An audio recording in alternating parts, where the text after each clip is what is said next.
नमस्कार मंडळी, श्री गुरुदेव दत्त।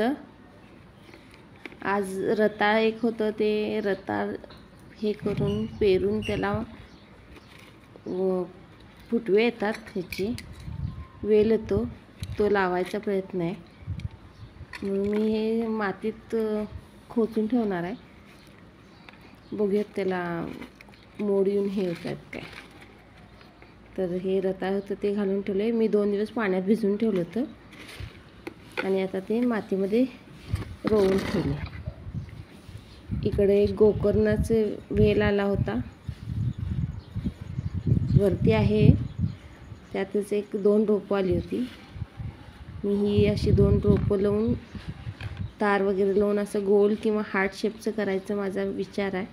तेवढ्यासाठी ही 2 एका कुंडीत लावलेत। इथं आत्ता एक लावले, अजून वरून एक आणून लावणार आहे। हे खाली आलं होते, वरती पण आहेत रोपं, त्यातले एक काढून इथं लावणार आहे।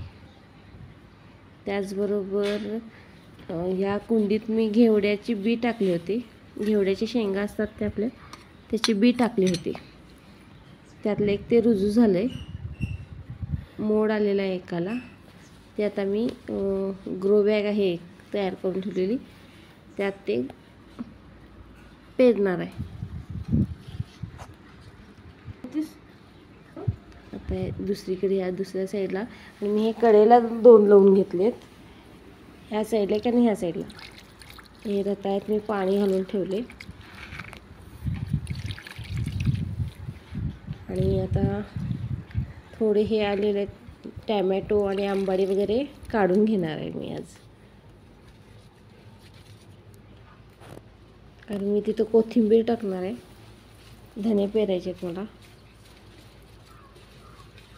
म्हणून ही आंबाडी आत्ता काढून घेतली। आणि टॅमॅटो पण आहेत थोडे, ते पण काढून घ्यायचे आहेत मला।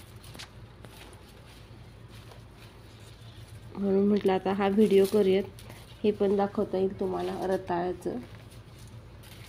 रताळ मी पहिल्यांदाच आता लावणार आहे। हे किती दिवसात त्याला हे येतं ते बघायचं आहे मला पण।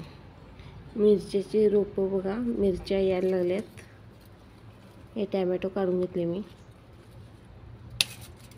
आता त्याच झाडाला, आणि नवीन हे फुटवा फुटून टॅमॅटो यायला लागलेत। मग हे इतके काय वाढणार नाहीत, म्हणून हे काढून घेऊयात म्हटलं।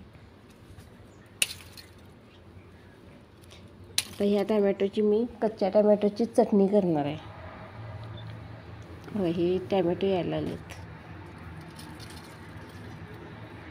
आणि जी नवीन रोपं लावलेत त्यांना पण टॅमॅटो यायला लागलेले आहेत। हे कडुलिंबाचं बघा, कढीपत्त्याचं झाड, हे बादलीत लावलेलं आहे, खरं भरपूर छान आलं आहे। आणि त्यातलंच एक काढून मी इथं लावलं होतं। आणि ह्या शेंगा कशाच्या आहेत ते मला कमेंटमध्ये सांगा, कारण मी मूग, मटकी आणि उडीद असे तिन्हीचे पण भिजवून हे टाकले होते। आता ह्यातलं नेमकं कशाचं आहे हे काय मला लक्षात येत नाही आहे, आणि मी पहिल्यांदाच लावलं आहे, त्यामुळं मला ते माहिती पण नाही आहे मुगाचं आहे की उडदाचं आहे ते। त्यामुळे ते मला तुम्ही कमेंटमध्ये सांगा की हे कशाचं आहे। सगळ्याला शेंगा यायला लागलेल्या आहेत। हे टॅमॅटोची रोपं नवीन लावलेली आहेत, त्याला पण टॅमॅटो यायला लागलेत। आता फुलं आता अजून यायला लागलेत, टॅमॅटो यायला चालू होतील। ही मेथी पेरली होती, ती मेथी एवढी आलेली आहे।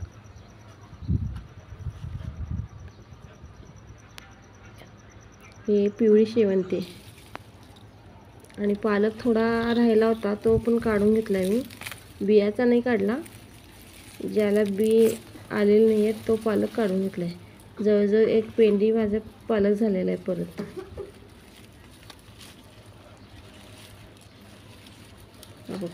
एका काढत 1 पेंडी, मोठी 1 पेंडी पालक झाला।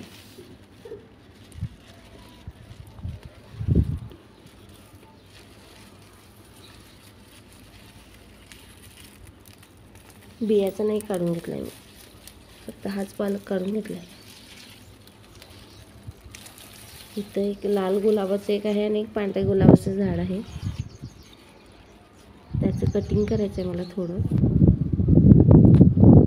हे पाठीमागच्या ग्रो बॅगमध्ये मी हे घेवड्याचं बी जे आलेलं आहे ते लावून घेतलेलं आहे.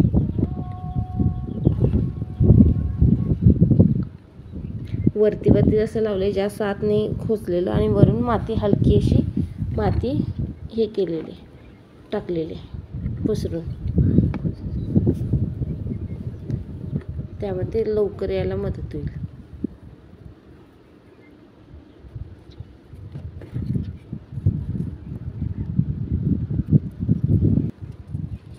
परत ही गाजराची रोपं परवा दाखवली होती मी व्हिडिओमध्ये, अशी झालीत आता.